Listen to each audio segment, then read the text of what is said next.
Hello बच्चों, let's read this question. The question says two dice were rolled simultaneously. Find the probability that the sum of the numbers on them was a two-digit prime number. And options are here. तो सबसे पहले देखो यहाँ से probability of an event निकालते हैं. So this is favorable outcomes upon total outcomes. ठीक है. अब देखो, अगर सबसे पहले बेसिक कॉन्सेप्ट समझते हैं इसका कि अगर वन डाइस फेंका जाता तो पॉसिबल आउटकम कितने होते हैं हमारे पास. वन डाइस फेंका जाता तो पॉसिबल आउटकम्स हमारे पास निकल के आते 6, लेकिन यहाँ तो दो डाइस फेंका जा रहा है तो टू डाइस के जो पॉसिबल आउटकम्स आएंगे वो कितने आएंगे 6 into 6 which is 36. और ये 36 टाइप के रिजल्ट हमें मिल सकते हैं. तो यहाँ से हम कह सकते हैं टोटल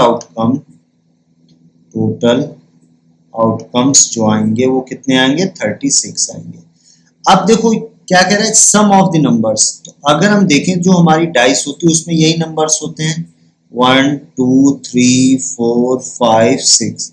दूसरे में भी ऐसे ही होंगे 1 2 3 4 5 6. अगर हम बात करें कि मिनिमम सम कितना आएगा, मिनिमम जो सम होगा वो कितना होगा 1 + 1 = 2 होगा. और मैक्सिमम जो सम आ सकता है वो कितना आ सकता है 6 + 6 = 12. मतलब जो सम होगा 2 से लेके 12 तक रहेगा.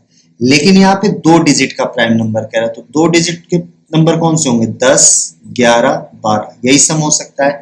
अब एक बात समझो, 10 तो प्राइम नंबर नहीं होता और 12 भी नहीं होता. प्राइम नंबर क्या होता है, ऐसे नंबर जो एक से कटे और खुद से कटे. 11 होता है. अब हमें ये देखना है 11 आने की क्या क्या चांसेस हैं. अगर हमारे पहले डाइस में 5 आ जाए और दूसरे में 6 आ जाए, ये एक केस हो सकता है. दूसरा केस क्या हो सकता है, पहले में 6 आ जाए दूसरे में 5 आ जाए. यहाँ 11 से टोटल कितने केस बने, 2 केस बने. तो यहां से इस चीज को हम लिख सकते हैं फेवरेबल आउटकम्स.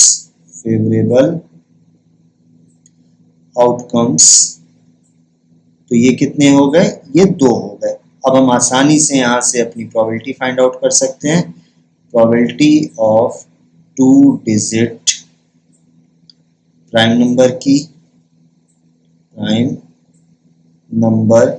तो ये कितना होगा 2/36. तो इसको सॉल्व करने पे कितना आ जाएगा 1/18 आ जाएगा. तो कह सकते हैं सम क्या होना चाहिए, 2 डिजिट प्राइम नंबर होना चाहिए. उसकी प्रोबेबिलिटी क्या है, दो डाइस फेंकने 1/18. तो ऑप्शन बी करेक्ट है. So the final answer is option B is correct. Hope you understood it well. Best of luck.